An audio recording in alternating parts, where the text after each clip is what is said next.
Putsyang tambakol. Painitin ng kawali. Lagyan ng mantika yan. Slice tambakol.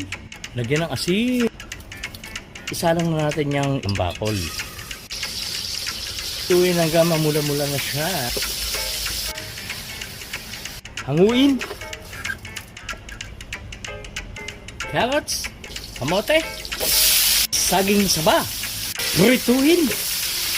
Hanguin. Bawang. At isabay natin ng sibuyas. Haluin. 4 na pirasong chorizo. Mabango ang chorizo ng 15 pesos ng palengke. Tomato sauce. Halu-haluin. Pineapple juice. Haluin. Ayan, kumukulo na. Pork ng beans. Haluin. Patis. Asin. Isang kutsarang paminta. Ayan. Asukal. Pinili itong tambakol. Ng Baguio beans. Na ilagay na ang siling at sal. Haluin muli. Puro halo na tayo dito. Ang tawag dito is halo-halo vegetable. At ilalagay ko na itong pechay na pinaghiwa-hiwa na. Ilagay ko na yung repolyo na yan.